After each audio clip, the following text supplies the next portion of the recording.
नमस्कार दोस्तों, पिछले साल अप्रैल के महीने में रामनवमी के समय कुछ लोग पकड़े गए गौ हत्या करते हुए आगरा के शहर में। इसकी वजह से आगरा में उस वक्त कम्युनल हिंसा भी छिड़ गई थी। ये इकलौता ऐसा इंसिडेंट नहीं है, अगस्त 2022 में भी ऐसा ही कुछ हुआ था। उत्तर प्रदेश के कनौज डिस्ट्रिक्ट में एक शिव मंदिर के सामने किसी आदमी ने मीट फेंक दी और उसकी वजह से हिंसा छिड़ गई। ऐसा ही कुछ मई 2020 में भी हुआ था। कोयम्बटूर मंदिर के सामने किसी ने मीट फेंक दी। फरवरी 2024 उत्तर प्रदेश के मुरादाबाद में कुछ लोग गौ हत्या काउस की स्लॉटरिंग करते हुए पकड़े गए। ये सारी खबरें सुनकर एक चीज आपके दिमाग में जरूर आएगी, आखिर ये कौन लोग हैं जो हिंदुओं की भावनाओं को ठेस पहुंचा रहे हैं और हिंदुओं को भड़काने की कोशिश कर रहे हैं। इसका जवाब वो नहीं जो शायद आप सोच रहे हो। पहली खबर का न्यूज आर्टिकल देखिए। यूपी पुलिस के अनुसार गौ हत्या के पीछे असली जिम्मेदार थे हिंदू महासभा के कुछ कार्यकर्ता जो हिंसा भड़काना चाह रहे थे। दूसरी खबर, शिव मंदिर के सामने मीट फिकवाई चंचल त्रिपाठी नाम के एक आदमी ने। इसने एक मुस्लिम कसाई को इसके लिए 10,000 रुपए दिए थे। इसके पीछे कारण था कि वहां के SHO हरिश्याम सिंह के खिलाफ बदला लेना चाह रहा था। तीसरी खबर, कोयम्बटूर के मंदिर के सामने मीट फेंकने वाला आदमी था हरि राम प्रकाश, एक unemployed civil engineering graduate. Police के अनुसार ये मेंटली डिस्टर्ब था। चौथी खबर, गौ हत्या के पीछे मुरादाबाद में यूपी पुलिस ने अरेस्ट किया 4 लोगों को, जिनमें से एक था बजरंग दल का लीडर। ये एक मुसलमान आदमी को एक झूठे केस में फंसाने की कोशिश कर रहे थे, इसलिए इन्होंने खुद गौ हत्या कर दी। हैरानी की बात यह कि ये काम करने के लिए इन्होंने खुद एक मुस्लिम आदमी की मदद ली। इन खबरों के पीछे की सच्चाई सुनकर अगर आप हैरान हो रहे हो तो आराम से बैठ जाओ। अगले आधे घंटे में जो मैं सुनाने वाला हूं, अपनी आंखें और कान खोलकर ध्यान से सुनना।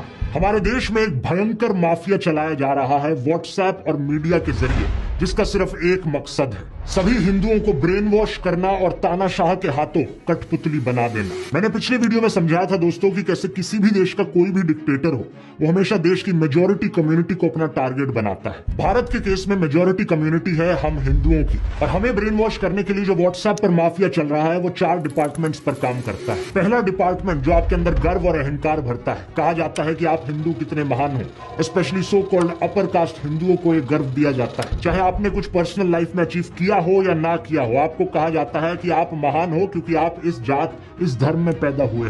हिंदू धर्म में जिस व्यक्ति का जन्म होता है वो व्यक्ति बहुत ही भाग्यशाली होता है। दूसरा डिपार्टमेंट कहता है कि आप पर सदियों से अत्याचार हुआ है, ये देखो आप कितने बड़े विक्टिम हो। तीसरा डिपार्टमेंट, आप खतरे में हो, देखो हमें उन लोगों से खतरा है, वो कभी भी आकर हमें खत्म कर सकते हैं। और चौथा डिपार्टमेंट जो नरेंद्र मोदी को मसीहा बनाता है, आपको कहा जाता है कि अगर आपको कोई बचा सकता है तो सिर्फ वही एक इंसान है जो आपको आकर बचाएंगे, इसलिए सिर्फ उन्हें ही वोट दो। दुनिया का सबसे बेस्ट प्राइम मिनिस्टर है, बाप जो पैदा किया उससे बड़ा मोदी है, उतना वो भगवान है। भगवान भारत के भगवान का वरदान बन के आए हैं। इस वीडियो में तीसरे और चौथे डिपार्टमेंट को गहराई से समझते हैं, ये जानने के लिए कि लोगों को क्या क्या दिखाया जाता है उन्हें ब्रेन वॉश करने के लिए।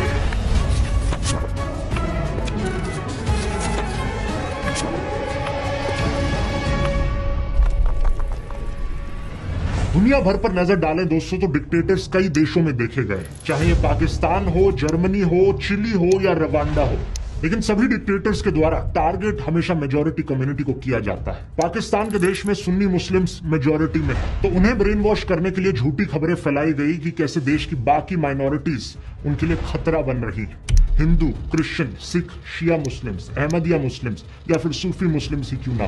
2021 में BBC ने वीडियो रिपोर्ट अपलोड करी थी जिसमें दिखाया गया कि पाकिस्तान की स्कूल की किताबों में कैसा नफरतखोर प्रोपेगेंडा मौजूद है, जिसके जरिए बच्चों के दिमाग में जहर डाला जाता है। उन्हें ये कहानियां सुनाई जाती हैं कि कैसे हिंदूज और सिख्स ने लाखों औरतों बच्चों को मार दिया।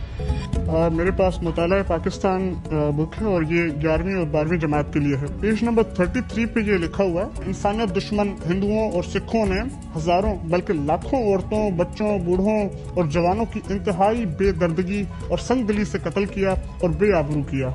और इतना ही नहीं, यहूदियों को भी इस्लाम का दुश्मन बताया जाता है। इसके अलावा इस 2016 की रिपोर्ट को देखो या फिर इस 2021 की रिपोर्ट को देखो, जिसमें बताया जा रहा है कि कैसे अहमदिया मुसलमानों के खिलाफ भी हेट स्पीच देखने को मिलती है पाकिस्तान में। इस सब नफरत का नतीजा ये हुआ है कि पाकिस्तान आज के दिन बहुत ही बुरी हालत में है।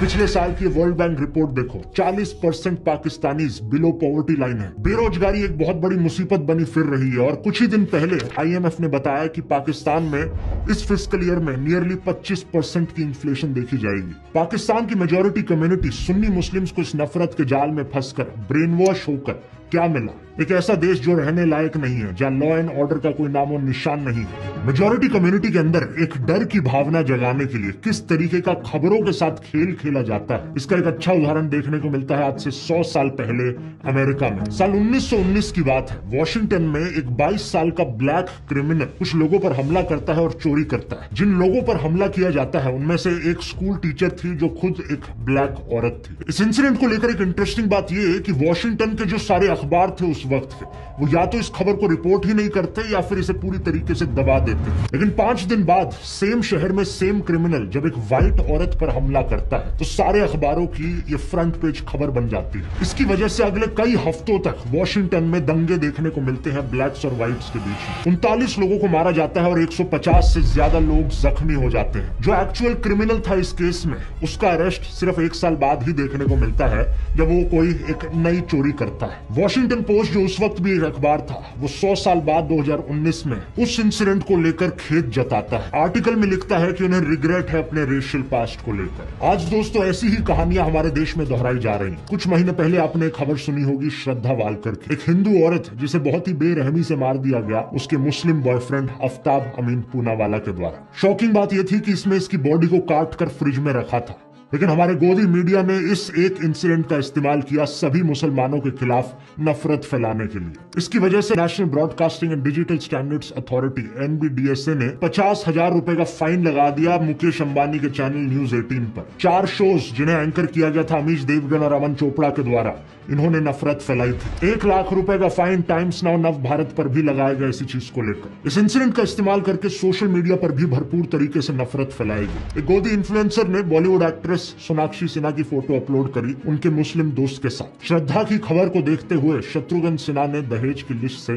फ्रिज को हटा लिया। सुदर्शन न्यूज ने एक प्रोग्राम चलाया जिसकी हेडलाइन थी मेरा अब्दुल ऐसा नहीं है की हकीकत। एक और गोदी इन्फ्लुएंसर ने ट्विटर पर पोस्ट किया आपका अब्दुल भी वैसा ही है। जी न्यूज ने ट्वीट करके प्रोग्राम चलाया मेरा अब्दुल वैसा नहीं है वालों के लिए सबसे बड़ा सबक है ये केस। और ऑफ कोर्स व्हाट्सएप माफिया ने भी अब्दुल शब्द का इस्तेमाल करके बहुत सारे जहरीले मैसेजेस फैलाए। ये सारे पोस्ट और मैसेजेस सिर्फ एक चीज साबित करना चाहते हैं कि हर एक मुसलमान आदमी एक पोटेंशियल खूनी है। अब्दुल शब्द का प्रयोग यहाँ पर सभी मुसलमानों को डिनोट करने के लिए किया जा रहा था। कुछ ही दिन पहले एक और ऐसी खबर आई कर्नाटका से, जहां पर एक मुस्लिम आदमी फयाज ने एक हिंदू लड़की नेहा को मार दिया। एक बार फिर से ये सारे गोदी इन्फ्लुएंसर्स और व्हाट्सएप माफिया को चलाने वाले एक्टिवेट हो गए और सभी मुसलमानों के खिलाफ नफरत उगलने लग गए। मकसद सिर्फ एक, हिंदुओं को ब्रेन वॉश करो और हिंदुओं के अंदर डर बिठाओ कि हिंदू खतरे में है और हमें अगर इस खतरे से बाहर निकलना है तो मोदी को वोट देना होगा। अब जिन लोगों को ब्रेन वॉश ऑलरेडी किया जा चुका है उन्हें इस चीज में कुछ भी गलत नहीं लगेगा। वो कहेंगे क्या गलत है इसमें, ये मर्डर यहाँ पर हुआ मुसलमान ने किया, ये सारे मुसलमान ऐसे ही होते हैं। उन्हें अगर आप बोलने की कोशिश करोगे तो सिर्फ 1-2 इंसिडेंट्स है, वो आपको 10 ऐसे इंसिडेंट्स गिना देंगे। शारदा आफ्ताब, नेहा फयाज, साक्षी साहिल खान, निकिता तौसीफ, अरशद प्रभा, अंकिता शाहरुख,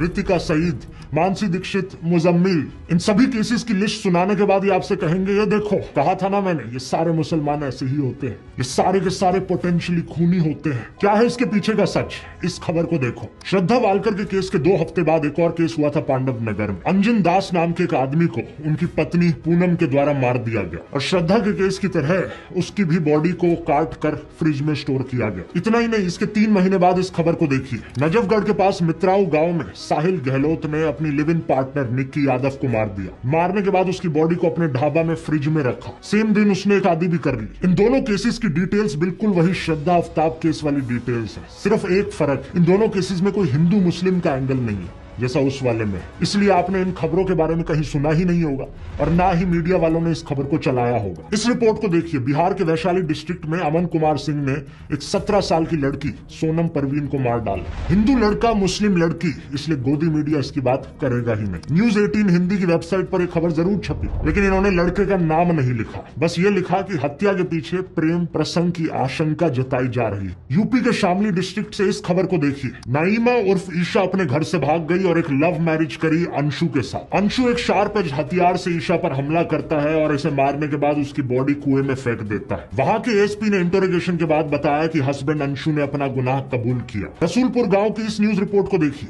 20 साल की गुलनाज खातून को जिंदा जला दिया गया एक आदमी और उसके दोस्तों के द्वारा, क्योंकि उसने मैरिज प्रपोजल रिफ्यूज कर दिया था। यहाँ अक्यूज्ड कौन था? सतीश कुमार राय। पिछले साल जब साक्षी और साहिल खान की खबर मीडिया में फैलाई जा रही थी तो उससे कुछ दिन पहले एक और वैसा ही इंसिडेंट हुआ था। बिहार का एक लेबरर रामानुज साहू सूरत गया अपने परिवार से मिलने। उसका अपनी पत्नी रेखा के साथ झगड़ा हुआ और उसने रेखा पर 10 बार चाकू से वार किया। जब उसकी 19 साल की बेटी ने अपनी मां को बचाने की कोशिश करी तो उसने उसे भी मार डाला। नजफगढ़ की इस खबर को देखिए। विपुल सिंह नाम का आदमी खुले में धमकी देता है कि वो मुसलमान औरतों को मोलेस्ट करेगा और मारेगा। दिल्ली पुलिस और एनसीडब्ल्यू ने इस पर कॉग्निसेंस भी लिया। या फिर 5 महीने पहले की कर्नाटका की इस रिपोर्ट को देखिए।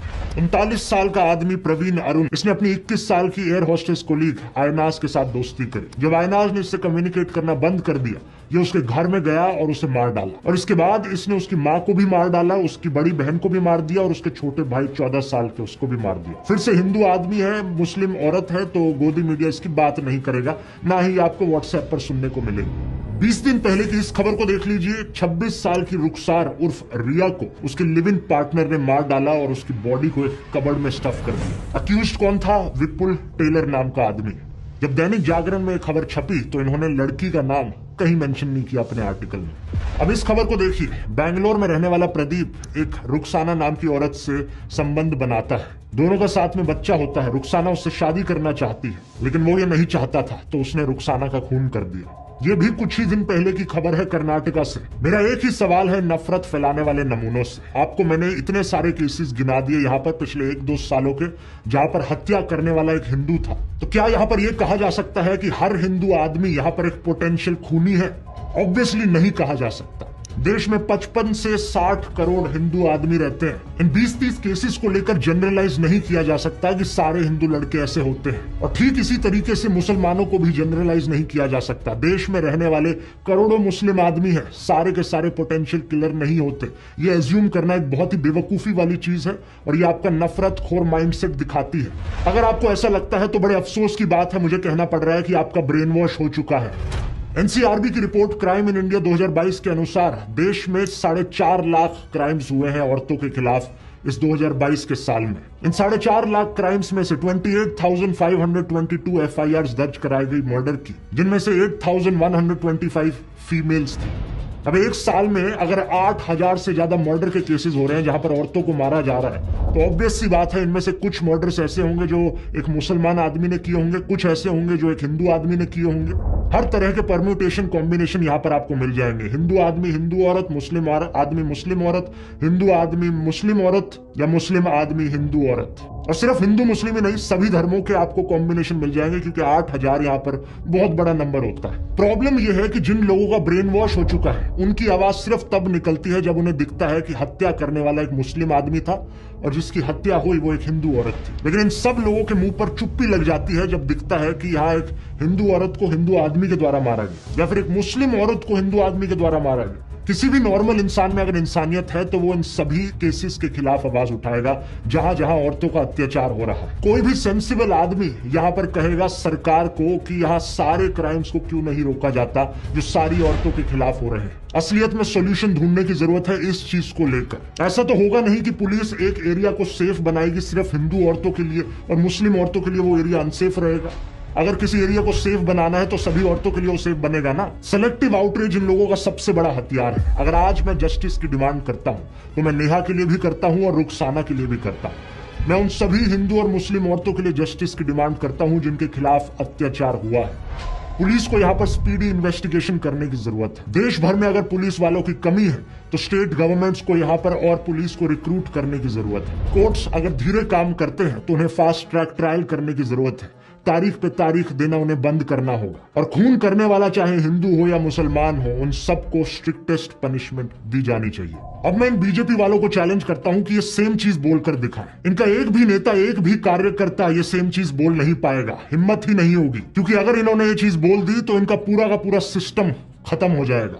हिंदुओं को ब्रेन वॉश करने का इनका यही तरीका है और इसके बिना इनका धंधा ही नहीं चलेगा। अरे किसी और धर्म की औरत को लेकर जस्टिस की डिमांड करे वो तो बहुत दूर की बात है, ये हिंदू औरतों के लिए भी जस्टिस की डिमांड नहीं करेंगे अगर इन्हें दिखा कि बीजेपी इन्वॉल्व है कहीं पर। अगर किसी हिंदू औरत को किसी हिंदू आदमी के द्वारा मारा गया किसी बीजेपी रूल स्टेट में, या किसी कल्प्रिट का कोई बीजेपी कनेक्शन निकल जाए, तो इनके मुंह बिल्कुल बंद हो जाते हैं। दिसंबर 2019 में देख लो क्या हुआ था जब farmer BJP MLA Kuldeep Singh को कॉन्विक्ट किया गया किडनैपिंग और मोलेस्टिंग के केस में। इस केस में बहुत से विटनेसेस की मौत हो गई थी और इनके कार्यकर्ताओं ने क्या किया, इनके सपोर्ट में रैली निकाली थी।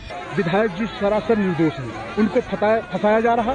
कुछ महीने पहले एक IIT BHU का केस हुआ जहां पर 3 अक्यूज थे, कुणाल पांडे, सक्षम पटेल और अभिषेक चौहान।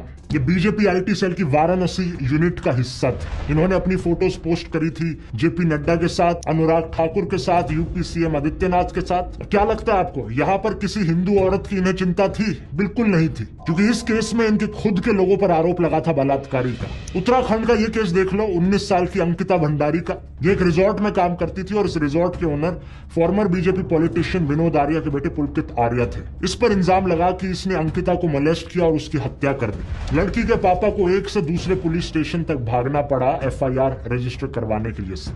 कुछ एक्शन सिर्फ तब लिया गया जब लोकल न्यूज पोर्टल जागो उत्तराखंड में इस मर्डर को हाईलाइट किया, लेकिन बाद में पता क्या हुआ, इस न्यूज पोर्टल के जर्नलिस्ट आशुतोष नेगी को ही पुलिस अरेस्ट कर लेती है ये कहकर कि इसके इंटेंशंस पर हमें शक होता है।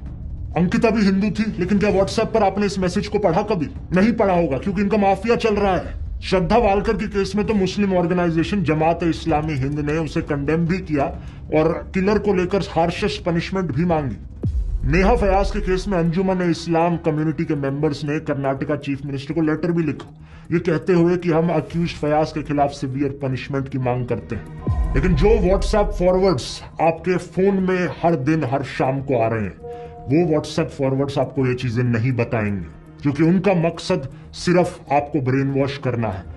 वो सिर्फ आपके दिल के अंदर डर की भावना जगाना चाहते हैं कि आपको डर लगे मुसलमानों से और फिर इस डर के मारे आकर आप मोदी को वोट दो।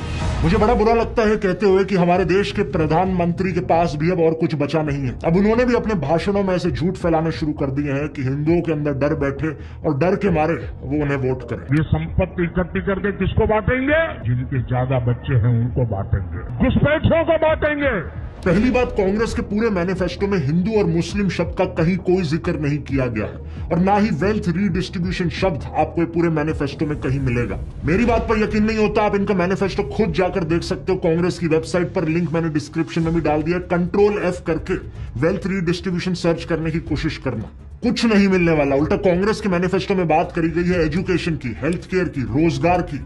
इन्होंने कहा है कि ये 22 करोड़ लोगों को गरीबी से बाहर निकालेंगे, करोड़ों नौकरियां देंगे। राहुल गांधी ने अपनी स्पीच में भी ऐसा ही कहा था कि जितने रुपए नरेंद्र मोदी ने अडानी को दिए उतने रुपए ये गरीबों को देंगे, मजदूरों को, किसानों को और युवाओं को देंगे। जितना पैसा उन्होंने अरबपतियों को दिया उतना पैसा हम गरीबों को, पिछड़ों को, दलितों को, आदिवासियों को उठा के दे देंगे। दूसरी बात, प्रधानमंत्री ने बड़ी बेशर्मी से मुस्लिम्स पर वही स्टीरियोटाइप थोप दिया जो इनके व्हाट्सएप माफिया में फैलाया जाता है कि मुसलमान तो हमेशा ज्यादा बच्चे पैदा करते हैं। क्या प्रधानमंत्री ये खुद 5 भाई बहन नहीं है क्या? यूपी चीफ मिनिस्टर आदित्यनाथ को देख लो, उनके खुद 3 भाई और 3 बहन है। ये जो परसेप्शन बनाया जाता है कि मुसलमान ज्यादा बच्चे पैदा करते हैं, ये बिल्कुल बकवास परसेप्शन है, क्योंकि सरकारी रिपोर्ट्स को आप देखोगे तो ज्यादा बच्चे पैदा करना इसका फीमेल लिटरेसी से रिलेशन है। लक्षद्वीप में 96% लोग मुस्लिम है, लेकिन वहां की फीमेल लिटरेसी हाई है, इसलिए वहां का फर्टिलिटी रेट बहुत कम है। ऑन एवरेज लक्षद्वीप में एक औरत सिर्फ 1.4 बच्चे पैदा करती है, लेकिन देश भर में ये एवरेज 2 पर है। अब बिहार जैसी स्टेट को देख लो जहां पर फीमेल लिटरेसी सबसे कम है, इसलिए बिहार बर्थ रेट में सबसे ऊपर है। कुछ जगहों पर ये जो लोकलाइज ट्रेंड देखने को मिलता है जहां मुस्लिम्स का फर्टिलिटी रेट थोड़ा सा ज्यादा है बाकी रिलीजन से, इसके पीछे कारण भी लिटरेसी रेट है, क्योंकि हिस्टोरिकली मुस्लिम्स का लिटरेसी रेट हमेशा थोड़ा सा पीछे था, लेकिन अब मुस्लिम्स का बर्थ रेट सबसे तेजी से कम हो रहा है। लेकिन प्रधानमंत्री मोदी को इन फैक्ट से क्या फर्क पड़ता है? उनका तो एक ही फंडा है, झूठ बोलो, झूठ बोलो, झूठ बोलो।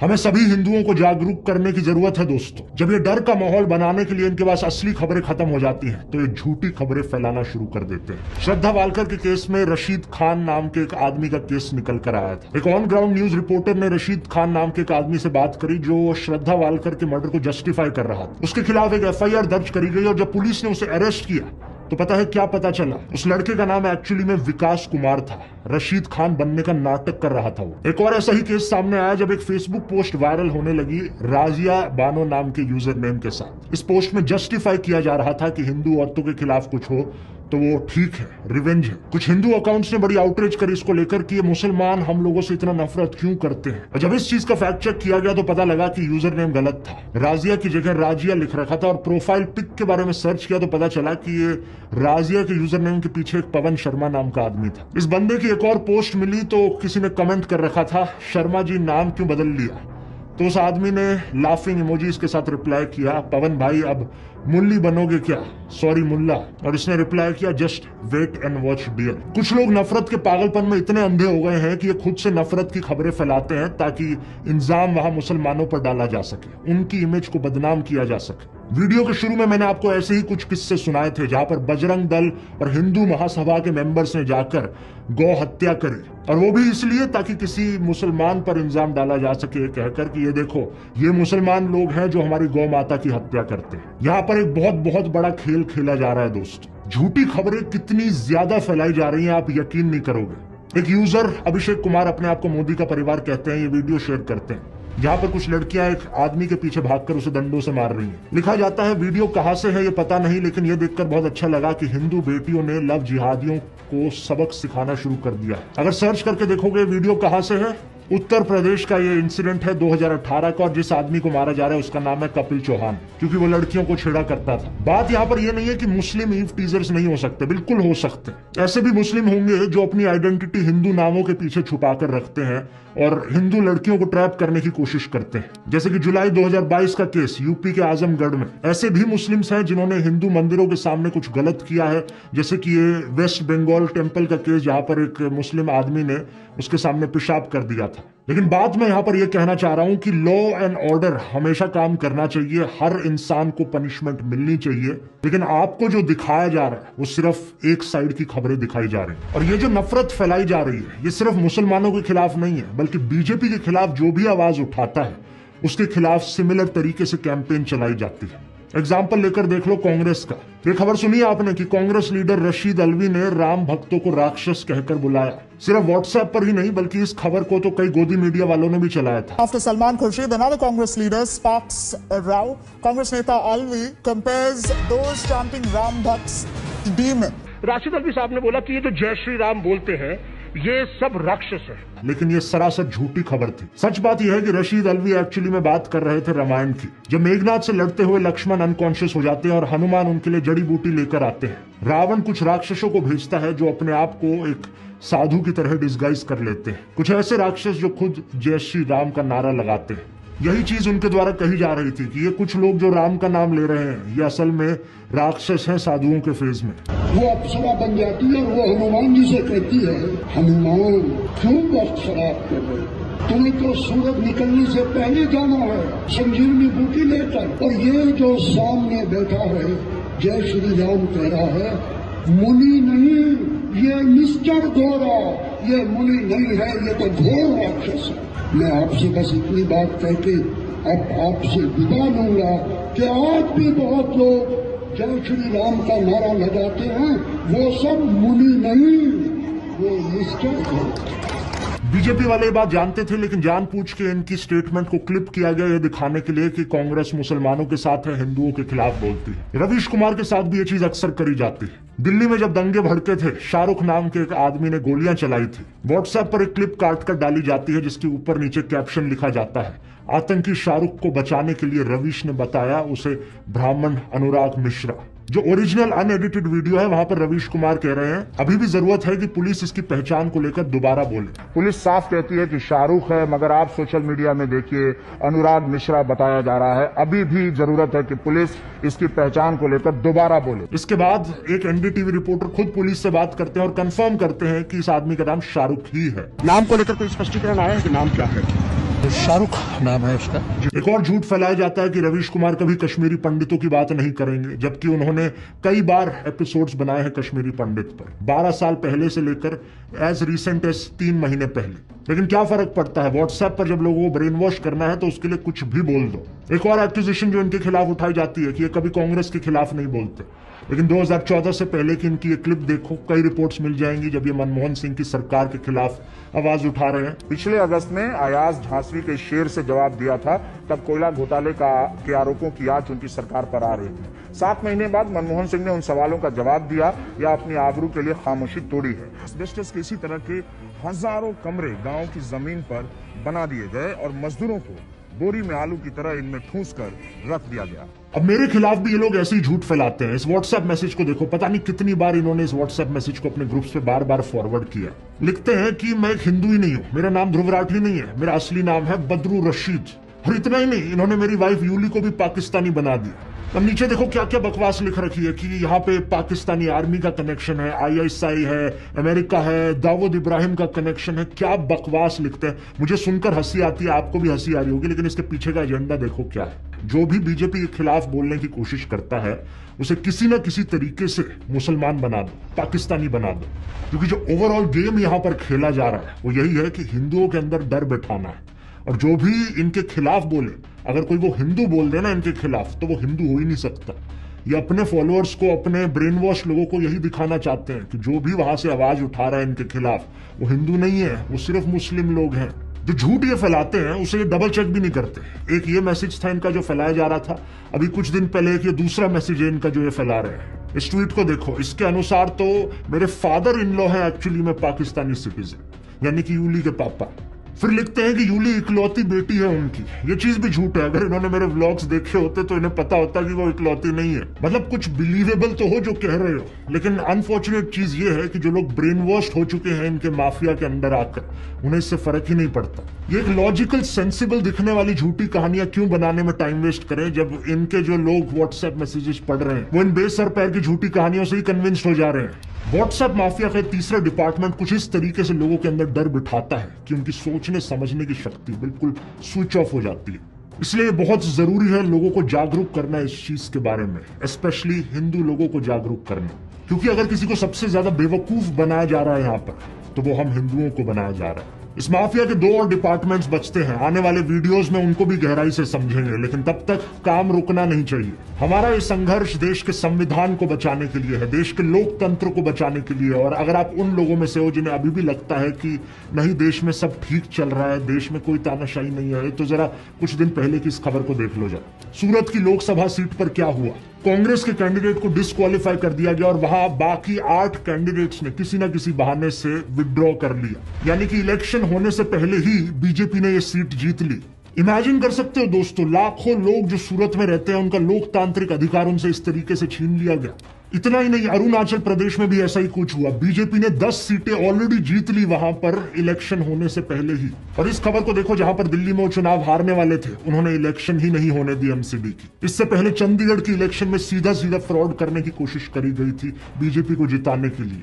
मतलब समझ रहे हो आप इस सबका दोस्तों, जो पहले चंडीगढ़ में हुआ, जो आज सूरत में हुआ, वो कल पूरे हिंदुस्तान में होगा अगर इन्हें इसी तरीके से जीतने दिया गया तो। 1 नेशन 1 इलेक्शन तो सिर्फ दिखावे का फंडा लगता है। अगर देश इसी तरीके से आगे बढ़ता रहा तो यहाँ पर जल्द ही 1 नेशन 0 इलेक्शन होगी। चुनाव होने से पहले ही बीजेपी के कैंडिडेट्स जीतते जाएंगे। क्या आप ऐसा देश देखना चाहते हो जहां पर इलेक्शन के कोई मायने ही ना रह जाए? इस चुनाव में दोस्तों हमें अपनी पूरी जी जान लगानी होगी देश के लोकतंत्र को बचाने के लिए। मैंने तो अपना पूरा करियर यहाँ दांव पर लगा दिया है, क्योंकि मैं चुप नहीं बैठ सकता। मैं देश को ऐसी हालत में गिरते नहीं देख सकता। इसलिए मैं बार बार कह रहा हूं, अपनी आवाज उठाओ, क्योंकि शायद दोबारा कभी मौका ना मिले। 3 स्टेप्स मैं आपको दोबारा से बताना चाहूंगा। स्टेप 1, मेरे व्हाट्सएप चैनल को जाकर ज्वाइन करो। इसका लिंक इस QR कोड में मिल जाएगा, ये लिंक डिस्क्रिप्शन में भी है। अगर ये लिंक आपके लिए खुल नहीं रहा तो व्हाट्सएप ऐप को अपडेट करो अपने फोन पर। चैनल ज्वाइन करने के बाद बेल आइकन दबाओ नोटिफिकेशन का। हमारा मिशन है 100 करोड़। हम व्हाट्सएप पर एक ऐसी आंधी लेकर आएंगे सच की कि इनका ये पूरा व्हाट्सएप माफिया दब जाएगा। स्टेप 2, वोट करना मत भूलना। वोट करना बहुत बहुत जरूरी है। अपने परिवार में, अपने दोस्तों तक ये चीजें पहुंचाओ। और स्टेप 3, जितना आप अपने आसपास के लोगों को जागरूक कर सकते हो करो। वीडियोस बना के करो या घरों से बाहर निकलो, गांव में जाओ, मोहल्लों में जाओ, सड़कों पर घूमो, लोगों तक ये संदेश पहुंचाओ